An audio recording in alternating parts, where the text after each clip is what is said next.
नमस्कार श्रोता बंधुरा आमार এই গল্পের আসরে সবাইকে স্বাগত। রিয়েল ক্রাইম সিরিজে যে সত্য ঘটনাটি আজ আমি আপনাদের শোনাবো সেটি লন্ডনে বসবাসকারী একটি ভারতীয় পরিবারের রহস্যজনকভাবে নিখোঁজ হওয়ার সম্পর্কে। মূলত ভারতের বাসিন্দা একজন ব্যক্তি জীবনে আরও উন্নতি করবার জন্য ইংল্যান্ডে চলে যায় এবং সেখানে নিজের অধ্যাবসায় ও কঠোর পরিশ্রম করে প্রচুর অর্থ উপার্জন করে। কিছু সময় পরে সে তার পুরো পরিবারকে নিয়ে লন্ডনে পাকাপাকিভাবে বসবাস করতে শুরু করে। তাদের জীবনে সব কিছু খুব ভালোই চলছিল, কিন্তু একদিন হঠাৎ করে 5 জনের পুরো পরিবার ডিনার টেবিলে খাবার খাবার সময় নিখোঁজ হয়ে যায়। কয়েক মাস ধরে তদন্ত চলতে থাকে, কিন্তু তাদের সম্পর্কে কোনো সন্ধান পাওয়া যায় না, যেন তারা পাতালে প্রবেশ করেছে বা আকাশে উড়ে গেছে। তবুও তাদের খোঁজার চেষ্টা অব্যাহত থাকে।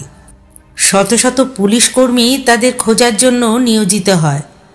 তখন একটা হৃদয় বিদারক সত্য প্রকাশ পায় এবং তদন্তের সময় এমন একটা তথ্য উন্মোচিত হয় যা শুনে সকলের চোখে জল চলে আসে।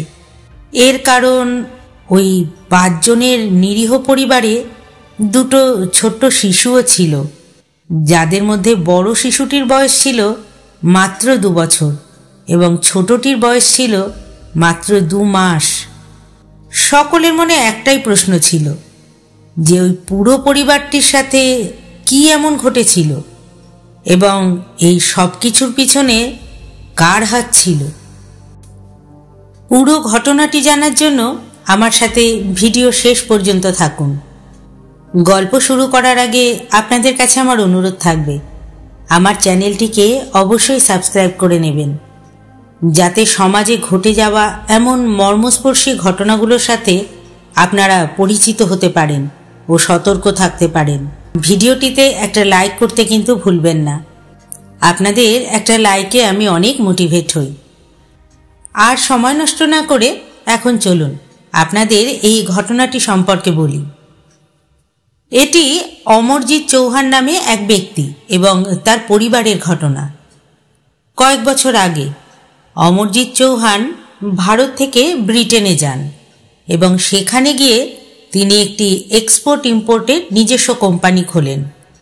তার কোম্পানির নাম ছিল সিবা ফ্রেট, যা থ্রো এয়ারপোর্টের ঠিক পাশেই ছিল। সেখানেই থাকাকালীন অমরজিৎ চৌহান ন্যান্সি নামে একটি মেয়েকে বিয়ে করেন। ন্যান্সি পাঞ্জাবের বাসিন্দা ছিলেন। বিয়ের পরে তাদের 2 সন্তান হয়। অমরজিৎ, ন্যান্সি আর 2 ছোট বাচ্চার সাথে লন্ডনের কাছে একটি এলাকায় থাকতেন। যেহেতু ন্যান্সির দ্বিতীয় ছেলে মাত্র 2 মাস বয়সী ছিল, তাই তার মেয়েকে সাহায্য করার জন্য ন্যান্সির মা চরণজিৎ কৌরও সেই সময় লন্ডনে তাদের সাথেই থাকতেন। ন্যান্সির একটি ভাইও ছিল যে নিউজিল্যান্ডে থাকত। ন্যান্সির ভাইয়ের নাম ছিল ওঙ্কার বর্মা। যদিও ভাই বোন একে অপরের থেকে বেশ দূরে থাকত, তবুও তাদের মধ্যে প্রায় ফোনে কথা হতো। 2003 সালের 14 ফেব্রুয়ারি ন্যান্সি তার ভাই ওঙ্কার বর্মাকে ফোন করে, কিন্তু এবার ফোনে কথা বলার সময় ন্যান্সি কিছুটা ঘাবড়ে ছিল বলেই ওঙ্কারের মনে হয়েছিল। ওঙ্কার তার বোনের এই ঘাবড়ে যাওয়ার কারণ জিজ্ঞাসা করলে ন্যান্সি তার ভাইকে বলে যে গতকাল অর্থাৎ 13 ফেব্রুয়ারি অমরজিৎ অফিসে গিয়েছিল এবং তারপর থেকে সে আর বাড়ি ফেরেনি। ন্যান্সি বলে, যখন অমরজিতের অফিস থেকে বাড়ি ফিরতে দেরি হচ্ছিল তখন ন্যান্সি কয়েকবার অমরজিতের মোবাইলে ফোন করে, কিন্তু অমরজিতের মোবাইল সুইচ অফ পায়। কিছুক্ষণ অপেক্ষা করার পর সে অমরজিতের কোম্পানির নম্বরে ফোন করে এবং সেখান থেকে ন্যান্সিকে বলা হয় যে অমরজিৎ একটা জরুরি বিজনেস মিটিংয়ের জন্য নেদারল্যান্ডস চলে গেছেন। যদিও একজন বড় ব্যবসায়ীর কাছে জরুরি মিটিংয়ের জন্য অন্য দেশে যাওয়া কোনো বড় কথা নয়, কিন্তু অমরজিতের নেদারল্যান্ডস যাওয়ার কথা শুনে ন্যান্সি খুব ঘাবড়ে যায়, কারণ অমরজিৎ একবারও ন্যান্সিকে কোনো নতুন বিজনেস ডিল বা নেদারল্যান্ডস যাওয়ার বিষয়ে কিচ্ছু বলেনি। এবং অমরজিতের নেদারল্যান্ডস যাওয়ার কথা ন্যান্সির কাছে আরও অদ্ভুত লাগছিল, কারণ ন্যান্সি ভালো করেই জানত যে মাত্র কয়েকদিন আগে অমরজিৎ রেসিডেন্সি পারমিটের জন্য আবেদন করেছিল এবং যার ফলে তার পাসপোর্ট ব্রিটিশ সরকারের অফিসে জমা ছিল। আর পাসপোর্ট ছাড়া অমরজিতের পক্ষে নেদারল্যান্ডস যাওয়া সম্ভব ছিল না। ন্যান্সি এই সমস্ত ব্যাপারটা ঠিক বুঝতে পারছিল না। এমন সময় তার মোবাইলে একটি ভয়েস মেসেজ আসে। ওই ভয়েস মেসেজটি ছিল অমরজিৎ চৌহানের। এই ভয়েস মেসেজে অমরজিৎ ন্যান্সিকে বলছে, তুমি চিন্তা করো না, আমাকে কিছু জরুরি কাজের জন্য ব্রিটেনের বাইরে যেতে হয়েছে, আমি খুব তাড়াতাড়ি বাড়ি ফিরে আসব। এই মেসেজটি শুনে সাধারণত যে কেউই স্বস্তি পেত, কিন্তু এই ভয়েস মেসেজটি আসার পর ন্যান্সির দুশ্চিন্তা আরও বেড়ে যায়, কারণ এটাই প্রথমবার ছিল যখন অমরজিৎ ন্যান্সিকে ইংলিশে কোনো ভয়েস মেসেজ করেছিল। এর আগে অমরজিৎ পরিবারের লোকজনদের সাথে সাধারণত পাঞ্জাবিতেই কথা বলতো। 14 ফেব্রুয়ারি ন্যান্সি এই পুরো ঘটনার বিবরণ তার ভাই ওঙ্কার বর্মাকে জানালে সব কথা শোনার পর ওঙ্কার তার বোনকে বোঝায়, তাকে সান্ত্বনা দেয় এবং তারপর ফোন রেখে দেয়। পরের দিন অর্থাৎ 15 ফেব্রুয়ারি ওঙ্কার ন্যান্সিকে ফোন করে অমরজিৎ ফিরে এসেছে কিনা জানার জন্য, কিন্তু তখন ন্যান্সির ফোনও বন্ধ পাওয়া যায়। বহুবার ফোন করার পরও সে কোনো রকমভাবেই যোগাযোগ করতে পারছিল না। ওঙ্কার তার বোনের সাথে কথা বলার জন্য ক্রমাগত চেষ্টা করতে থাকে। অন্যদিকে অমরজিতের কোম্পানি সিবা ফ্রেটের কর্মীরাও ক্রমাগত অমরজিতের বাড়িতে ফোন করছিল, কিন্তু তারাও যোগাযোগ করতে পারছিল না। হতাশ হয়ে কোম্পানির লোকেরা স্থানীয় পুলিশ স্টেশনে ফোন করে এবং তাদের জানায় যে 2 দিন ধরে কোম্পানির বস অর্থাৎ অমরজিৎ চৌহান কাজে আসেননি এবং এখন তার স্ত্রী ন্যান্সি চৌহানের সাথেও কোনোভাবেই যোগাযোগ করা যাচ্ছে না। এরপর পুলিশের একটি দল সরাসরি অমরজিতের বাড়িতে যায়, কিন্তু সেখানে তারা দেখে যে বাড়িতে কেউ নেই, অর্থাৎ এখন অমরজিতের সাথে সাথে তার স্ত্রী ন্যান্সি, তাদের 2 সন্তান এবং ন্যান্সির মা সবাই নিখোঁজ হয়ে গেছে। পুলিশ বুঝতে চেষ্টা করছিল যে হঠাৎ করে এই সব লোক কোথায় চলে গেল, কিন্তু তারপর পুলিশ একটা চমকপ্রদ তথ্য পায়। আসলে অমরজিৎ এবং তার পুরো পরিবার নিখোঁজ হওয়ার পর কেনেথ রেগান নামে একজন ব্যক্তি একটি চিঠি নিয়ে অমরজিতের কোম্পানিতে আসে। সেই চিঠিতে অমরজিতের সই ছিল এবং চিঠিতে অমরজিৎ লিখেছিল, আমি ইংল্যান্ড থেকে এক প্রকার বিরক্ত হই, আমার ইচ্ছাতেই ইংল্যান্ড ছেড়ে চিরতরে আমার মাতৃভূমি ভারতে চলে যাচ্ছি এবং এই কোম্পানিটি এখন আমি একজন নতুন মালিকের হাতে তুলে দিচ্ছি। এই চিঠির সাথে একটা সম্পূর্ণ ডকুমেন্টসও ছিল, যাতে কোম্পানির নতুন মালিকের সম্পূর্ণ বিবরণ এবং অমরজিতের সই ছিল। যখন পুলিশ এই কাগজপত্র পরীক্ষা করে তখন সমস্ত কাগজপত্র সম্পূর্ণভাবে সঠিকই পাওয়া যায় এবং পুলিশ এটাও মেনে নেয় যে অমরজিৎ চৌহান সত্যি ইংল্যান্ড ছেড়ে অন্য কোথাও চলে গেছে। এরপর পুলিশ এই মামলার তদন্তের গতি বেশ কমিয়েই দেয়।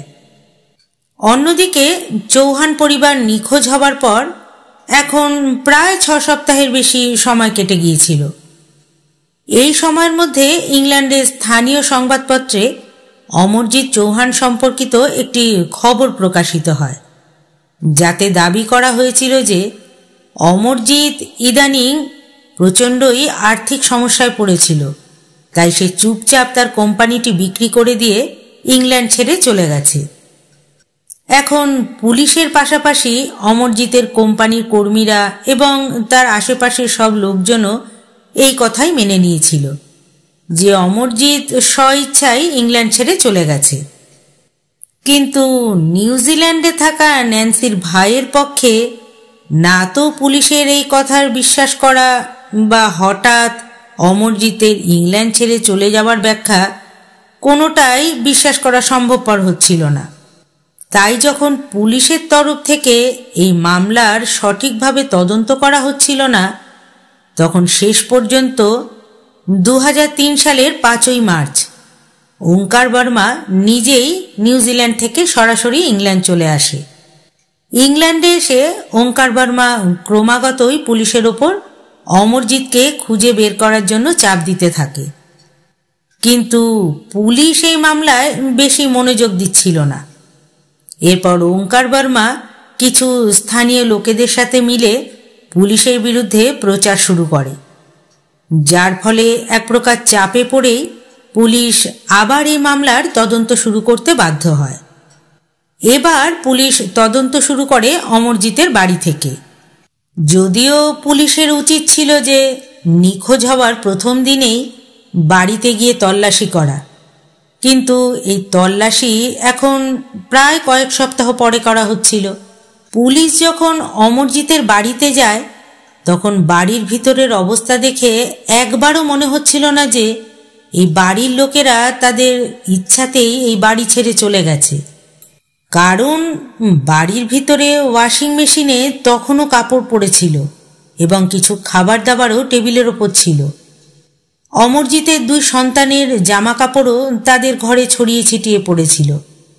শুধু তাই নয়, ন্যান্সির মা চরণজিৎ কৌর প্রায় গুরু গ্রন্থ সাহিবকে তার সাথে নিয়েই চলতেন, কিন্তু এটাই প্রথমবার ছিল যখন তার গুরু গ্রন্থ সাহিব টেবিলের ওপরেই পড়েছিল। টেবিলের ওপর গুরু গ্রন্থ সাহিব পড়ে আছে দেখে ওঙ্কার বর্মা পুলিশ কর্মকর্তাদের বলে, মা সব কিছুই ছেড়ে যেতে পারেন, কিন্তু গুরু গ্রন্থ সাহিব ছেড়ে তিনি এভাবে কখনো যেতে পারেন না। তদন্ত চলাকালীন হঠাৎ পুলিশের কাছে আরও একটা তথ্য আসে যে লন্ডনে থাকা অমরজিতের কিছু আত্মীয়ের কাছে ফ্রান্স থেকে একটা চিঠি এসেছে। এই চিঠিটি অমরজিৎ নিজে লিখেছিলেন বলে দাবি করা হয়, যাতে তিনি লিখেছিলেন, আমি আমার সপরিবারে ভারতে চলে এসেছি কারণ আমি ইংল্যান্ডে থেকে সম্পূর্ণভাবে বিরক্ত হয়ে গিয়েছিলাম। যদিও এই চিঠিটা অমরজিতের নামেই লেখা হয়েছিল, কিন্তু অমরজিতের আত্মীয়দের পক্ষেও এ কথা হজম করা সম্ভব হচ্ছিল না, কারণ অমরজিৎ তার আত্মীয়দের প্রায় নিজে হাতে চিঠি লিখত, আর যে চিঠি তারা পেয়েছিল তা ছিল কম্পিউটারে টাইপ করা। এদিকে অমরজিৎ চৌহান এবং তার পরিবার নিখোঁজ হবার পর প্রায় 1 মাসেরও বেশি সময় কেটে গেছে এবং এখনো পর্যন্ত পুলিশ কোনো সিদ্ধান্তেই পৌঁছতে পারছিল না। যদিও বাড়িতে তল্লাশির সময় যে অবস্থা দেখা গিয়েছিল তার থেকে অনুমান করা হয়েছিল যে এই বাড়ির লোকেরা তাদের ইচ্ছায় এভাবে যায়নি। যদি তারা তাদের ইচ্ছায় যেত তাহলে বাড়ির ভিতরে জিনিসপত্র এভাবে ছড়িয়ে ছিটিয়ে থাকতো না। এখন ওঙ্কার বর্মা অমরজিৎ চৌহান সহ পুরো পরিবারের অপহরণে সন্দেহ প্রকাশ করার পর স্থানীয় পুলিশ 2003 সালের 21শে মার্চ এই মামলাটি স্কটল্যান্ড ইয়ার্ডের সিরিয়াস ক্রাইম গ্রুপের হাতে তুলে দেয়। স্কটল্যান্ড ইয়ার্ডের সিরিয়াস ক্রাইম গ্রুপ মামলাটি নিজেদের হাতে নেওয়ার পর পুনরায় নতুন করে তদন্ত শুরু করে, কিন্তু কয়েক সপ্তাহ তদন্তের পরেও তাদের হাতে সেরকম কিছুই আসে না। পুরো চৌহান পরিবার ফেব্রুয়ারি মাসে নিখোঁজ হয়েছিল, কিন্তু এখন এপ্রিল মাস এসে গিয়েছিল। চৌহানদের কোম্পানিটিও এখন নতুন মালিক চালাচ্ছিল, অথচ কোম্পানির আসল মালিক অর্থাৎ অমরজিৎ চৌহান এবং তার পরিবারের কোনো খোঁজ পাওয়া যাচ্ছিল না। পুলিশ এই চেষ্টায় লেগেছিল যে অন্তত এটা তো জানা যাক যে শেষ পর্যন্ত অমরজিৎ যদি ভারতেই গিয়ে থাকেন তাহলে কি তারা সেখানে নিরাপদে পৌঁছেছেন। এটা জানার জন্য ইংল্যান্ড পুলিশ ভারতের এজেন্সিগুলোর সাথে যোগাযোগ করে এবং তাদের জিজ্ঞাসাবাদও করে, কিন্তু জানা যায় যে অমরজিৎ ভারতে নিজেদের গ্রামে বা কোনো আত্মীয়ের বাড়িতেও আসেননি। এখন পুলিশও বুঝতে পারছিল না যে শেষ পর্যন্ত এই মামলার জটিলতা কিভাবে সমাধান করা হবে। কিন্তু ঠিক তখনই ওই এপ্রিল মাসেই সমুদ্রের ধারে জেলেদের কাছ থেকে একটি লাশ পাওয়ার খবর পুলিশের কাছে আসে। পুলিশ তদন্ত করার পর প্রকাশ পায় যে ওই লাশটি আর অন্য কারো নয়, বরং অমরজিৎ চৌহানের, এবং ওঙ্কার বর্মাও এই লাশটিকে অমরজিৎ চৌহান হিসেবেই শনাক্ত করে। অমরজিতের লাশ পাওয়ার পর এই মামলা হঠাৎ করে একটা নতুন রূপ নেয়, কারণ এতদিন পুলিশ ভাবছিল যে অমরজিৎ চৌহান কোথাও শান্তিতে জীবন কাটাচ্ছেন, কিন্তু বাস্তবটা ছিল একেবারেই অন্যরকম। তার জীবনটা কেউ কেড়ে নিয়েছিল। অমরজিতের লাশ পাওয়ার পর এটা স্পষ্ট হয়ে যায় যে এতদিন ধরে যা বলা হচ্ছিল, অর্থাৎ অমরজিৎ ইংল্যান্ড ছেড়ে পালিয়ে গেছেন, তা সম্পূর্ণ মিথ্যা। এরপর পুলিশ পুরোপুরি সক্রিয় হয়ে ওঠে এবং এই মামলার সমাধানের জন্য শতাধিক পুলিশকর্মী নিয়োগ করা হয়। পুলিশে প্রথম সন্দেহ হয় কেনেথ রেগান নামের ওই ব্যক্তির ওপর, যিনি অমরজিতের নিখোঁজ হবার পরদিনই অমরজিতের কোম্পানিতে এসে অমরজিতের স্বাক্ষরযুক্ত চিঠি এবং মালিকানা দলিল পেশ করে দাবি করেছিল যে অমরজিৎ এই কোম্পানিটি তার হাতে তুলে দিয়েছে। কিন্তু যখন পুলিশ ওই লোকটির অতীত খুঁজে বের করতে শুরু করে, তখন পুলিশ এমন একটি সত্য জানতে পারে যা শুনে ইংল্যান্ড পুলিশেরও হুঁশ উড়ে যায়। আসলে কোম্পানির মালিকানা দাবি করা কেনেথ রেগান এখন যদিও সম্পূর্ণ নির্দোষ এবং ভালো ভাবমূর্তি বজায় রেখেছিল, কিন্তু 1980-এর দশকে ব্রিটেনের অপরাধ জগতে কেনেথ রেগান একটি বড় নাম ছিল। সে কিছু বছর আগেও ইংল্যান্ডের একজন বিশাল ড্রাগ পাচারকারী ছিল। ড্রাগ পাচারের পাশাপাশি কেনেথ রেগান জাল পাসপোর্ট তৈরি, মানব পাচার এবং আরও অনেক অবৈধ কাজ করত।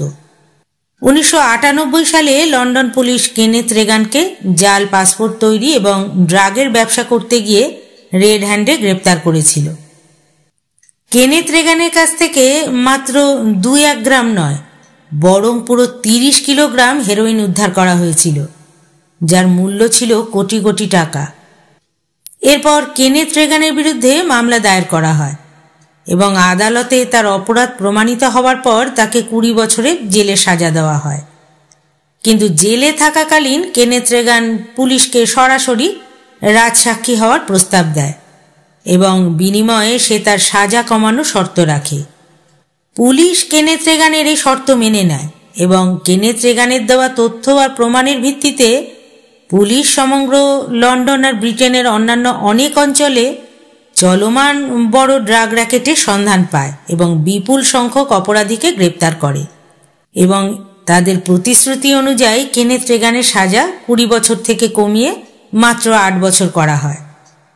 সাজা কম হওয়ার পর কেনেথ রেগান পুলিশকে আরও অনেক মামলায় সাহায্য করে এবং বিনিময়ে তার সাজা আরও কমতে থাকে।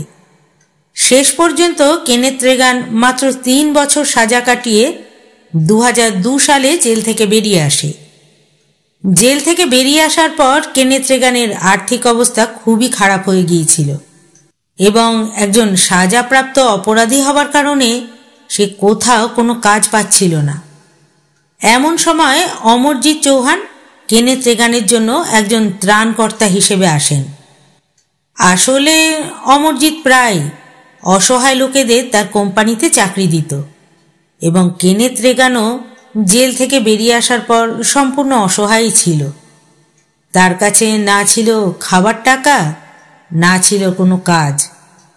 এমন অবস্থায় কেনেথ রেগান কাজের সন্ধানে অমরজিতের কোম্পানিতে আসে। অমরজিৎ কেনেথ রেগানের ওপর দয়া দেখান এবং তাকে সিবা ফ্রেইট কোম্পানিতে ডেলিভারি বয় চাকরি দেন। এদিকে অমরজিৎ চৌহানের লাশ পাওয়ার পর পুলিশ আবার সিবা ফ্রেইটের নতুন মালিক কেনেথ রেগানের কাছে যায়, যে অমরজিতের মৃত্যুর আগে এই কোম্পানিতে একজন সাধারণ ডেলিভারি বয়ের কাজ করত। পুলিশ কেনেথ রেগানকে গ্রেপ্তার করে এবং তাকে জিজ্ঞাসাবাদ শুরু করে। জিজ্ঞাসাবাদে কেনেথ রেগান বলে যে ব্রিটেন ছেড়ে যাওয়ার আগে অমরজিৎ চৌহান নিজেই তাকে এই কোম্পানির মালিক বানিয়েছিলেন এবং কেনেথ রেগান পুলিশের সামনে সেই চুক্তির সমস্ত দলিলও পেশ করে। যেহেতু পুলিশের কাছে কেনেথ রেগানের পুরো ইতিহাসটাই ছিল এবং পুলিশ জানতো যে সে কত বড় অপরাধী, তাই পুলিশ কেনেথ রেগানের কথায় বিশ্বাস করেনি এবং তাকে কঠোরতার সাথে জিজ্ঞাসাবাদ শুরু করে। পুলিশ যদিও তাদের সম্পূর্ণ শক্তি আর কঠোরতার সাথে জিজ্ঞাসাবাদ করছিল, কিন্তু কেনেথ রেগানও কোনো সাধারণ খেলোয়াড় ছিল না, তাই পুলিশের হাতে কোথাও কোনো প্রমাণ বা তথ্য আসছিল না। কিন্তু ঠিক সেই সময় হঠাৎই 9 এপ্রিল 2003 সেদিন পুলিশের কাছে একজন মহিলার ফোন আসে। এই ফোনটি কে করেছিল এবং সে পুলিশকে কি বলেছিল তা আমি আপনাদের গল্পের শেষে বলবো। এখন এই ফোনটি আসার পর পুলিশ কেনেথ রেগানের সাথে যথেষ্ট নিষ্ঠুর আচরণই শুরু করে এবং সম্পূর্ণ কঠোরতার সাথে তার জিজ্ঞাসাবাদ শুরু হয় এবং শেষ পর্যন্ত পুলিশের কঠোরতার সামনে কেনেথ রেগানের সব চালাকি ব্যর্থ হয়ে যায় এবং রেগান সম্পূর্ণভাবেই ভেঙে পড়ে। এরপর এই ঘটনার এমন একটা দিক সামনে আসে যা জানার পর সবাই হতবাক হয়ে যায়। কেনেথ রেগান পুলিশকে জানায় যে অমরজিতের কোম্পানিতে ডেলিভারি বয় হিসেবে কাজ করার সময় কয়েক মাস কেটে যাওয়ার পর সে জানতে পারে যে অমরজিৎ তার কোম্পানিটি বিক্রি করে তার পরিবার সহ ভারতে ফিরে যেতে চান, কারণ অমরজিতের স্ত্রী ন্যান্সি কয়েকবার তার কাছে এমন ইচ্ছাই প্রকাশ করেছিল। এরপর একদিন কেনেথ রেগান অমরজিৎকে বলে যে সে এমন একজন লোককে চেনে যে খুব ধনী এবং সে তার কোম্পানিটি বেশ ভালো দামেই কিনতে পারে। যেহেতু অমরজিৎ এই কোম্পানিটি বিক্রি করতে চাইছিলেন, তাই অমরজিৎ কেনেথ রেগানকে বলে, ঠিক আছে, তুমি সেই ক্রেতার সাথে আমার মিটিং করাও যাতে ডিলটা ফাইনাল করা যায়। এরপর 2003-এর 12 ফেব্রুয়ারি কেনেথ রেগান অমরজিৎকে কোম্পানির ক্রেতার সাথে মিটিং করানোর জন্য তার বাড়িতে আসতে বলে। কেনেথ রেগান অমরজিৎকে বলে যে এই কোম্পানি কিনতে চাওয়া ওই ব্যক্তিটি কোম্পানিতে নয়, বরং রেগানের বাড়িতেই মিটিংটা করতে চায়। অমরজিতেরও এই কথা শুনে কোনো রকম সন্দেহ হয় না। অমরজিৎ ওই লোকটির সাথে দেখা করতে কেনেথ রেগানের সাথে রেগানের বাড়িতে আসে। অমরজিৎ যখন কেনেথ রেগানের বাড়িতে আসে তখন সেখানে কেনেথ তার 2 সহযোগীর সাথে মিলে অমরজিৎকে অপহরণ করে। অপহরণ করার পর অমরজিৎকে তারা প্রচণ্ড মারধর করে এবং তাকে বেশ কয়েকটি ব্ল্যাঙ্ক পেপারে জোরপূর্বক সই করতে বলে, কিন্তু অমরজিৎ সই করতে রাজি ছিল না। তখন তারা আবারও নির্মমভাবে অমরজিৎকে মারধর করে। শেষ পর্যন্ত তাকে বেশ কয়েকটি ব্ল্যাঙ্ক পেপারে সই করিয়ে নেওয়া হয় এবং আগে থেকেই তৈরি করে রাখা মালিকানা হস্তান্তরের কাগজেও অমরজিতের স্বাক্ষর করানো হয়। স্বাক্ষর করিয়ে নেওয়ার পর অমরজিৎকে তার স্ত্রী ন্যান্সির কাছে একটি ভয়েস মেসেজ পাঠাতে বলা হয়, যাতে অমরজিৎকে বলা হয় যে তুমি তোমার স্ত্রীকে বলো যে ব্যবসার কাজে তুমি দেশের বাইরে অর্থাৎ নেদারল্যান্ডসে গেছো। অমরজিৎকে সব কিছু করিয়ে নেবার পরই কেনেথ রেগান নির্মমভাবে অমরজিৎকে হত্যা করে। প্রথমে রেগানের পরিকল্পনা ছিল যে অমরজিৎকে হত্যা করার পর সে সব কাগজপত্র নিয়ে কোম্পানিতে দেখাবে এবং সে কোম্পানির মালিক হয়ে বসবে, কিন্তু পরে সে মনে করে যে অমরজিতের স্ত্রী এবং তার সন্তানরা বেঁচে থাকলে তার কোম্পানি দখলের পরিকল্পনা সম্পূর্ণভাবে সফল হবে না। তাই কেনেথ রেগান অমরজিৎকে হত্যা করার পর 2003 সালের 15 ফেব্রুয়ারি তার এক বন্ধুর সাথে অমরজিতের বাড়িতে যায় এবং বাড়ির ভিতরে ঢোকার পরই অমরজিতের স্ত্রী ন্যান্সি, তার 2 বছরের ছেলে দেবেন্দ্র, 2 মাসের ছেলে রবীন্দ্র এবং ন্যান্সির মা চরণজিৎ কৌরকে হত্যা করে। এরপর কেনেথ রেগান অমরজিতের স্বাক্ষর করা একটি ব্ল্যাঙ্ক পেপারে একটি জাল চিঠি টাইপ করে, যাতে সে অমরজিতের পুরো পরিবার সহ ইংল্যান্ড ছেড়ে যাওয়ার একটা মিথ্যে গল্প লেখে। এরপর পুলিশ এই পুরো ঘটনার প্রধান অভিযুক্ত কেনেথ রেগানকে গ্রেপ্তার করে এবং এই ঘটনা ঘটানোর সময় তার দুই সহযোগী বন্ধু উইলিয়াম হোনসি এবং পিটার লিসকে খুঁজতে গিয়ে তারা জানতে পারে যে ইতিমধ্যেই দুজনে দেশ ছেড়ে পালিয়ে গেছে। যদিও পরবর্তীকালে অনেক চেষ্টার পর এই দুইজনকে জার্মান থেকে গ্রেপ্তার করা হয়েছিল এবং সেখান থেকে তাদের ইংল্যান্ডে ফিরিয়েও আনা হয়। পুলিশের এই তথ্য সংগ্রহ করতে এবং সমস্ত অপরাধীদের গ্রেপ্তার করতে প্রায় 1 থেকে 1.5 বছর সময় লেগে যায়। শুধু তাই নয়, এই পুরো মামলায় বেশ কয়েকশো পুলিশ অফিসার দিন রাত কাজ করেছিল এবং এই মামলার সমাধান করতে অনেক টাকা খরচও হয়েছিল। এবার আমি আপনাদের বলবো যে পুলিশের কাছে সেই ফোনটি কে করেছিল, যার কারণেই এই সুপরিকল্পিত হত্যা রহস্যের সমাধান হয়েছিল এবং কেনেথ রেগানের মতো একজন পাকা অপরাধীকে পুলিশ গ্রেপ্তার করতে পেরেছিল। আসলে পুলিশের কাছে সেই ফোনটি আর কেউই নয়, বরং কেনেথ রেগানের প্রাক্তন গার্লফ্রেন্ড ভেলিন্ডা ব্রেভিন নামে একটি মেয়েই করেছিল। আসলে ঘটনাটি ছিল, অমরজিৎকে হত্যা করার পর কেনেথ রেগান তার বন্ধু উইলিয়াম হোনসির সাথে অমরজিতের বাড়িতে যায় এবং কয়েক মিনিটের মধ্যেই কেনেথ রেগান অমরজিতের স্ত্রী ন্যান্সি, তার 2 ছেলে এবং ন্যান্সির মাকে হত্যা করে। এরপর ওই 4 জনকে হত্যা করার পরে সে তাদের লাশ একটা গাড়িতে তুলে নেয় এবং শহর থেকে দূরে একটা ফার্ম হাউসে নিয়ে গিয়ে পুঁতে ফেলে। ওই ফার্ম হাউসটি আর কারো নয়, বরং ভেলিন্ডা ব্রেভিনেরই ছিল, কেনেথ রেগানের সেই প্রাক্তন গার্লফ্রেন্ডের। যেদিন এই লাশগুলো পুঁতে ফেলা হয়েছিল সেদিন ভেলিন্ডা শহরের বাইরে গিয়েছিল, কিন্তু কয়েকদিন পর ভেলিন্ডা হঠাৎ করেই ফিরে আসে। ভেলিন্ডার হঠাৎ ফিরে আসার কারণে কেনেথ রেগানের মনে ভয় দেখা দেয়, তাই সে তার বন্ধুদের সাথে মিলে সেই লাশগুলোকে সেখান থেকে সরিয়ে অন্য কোথাও পুঁতে ফেলার পরিকল্পনা করে।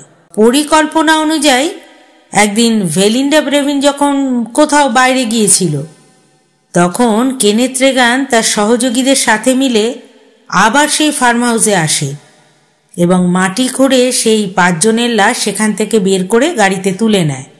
এরপর একটা নৌকোয় চড়ে সমুদ্রের দিকে রওনা হয়। এরপর তাদের লাশ সমুদ্রে ভাসিয়ে দেওয়া হয়।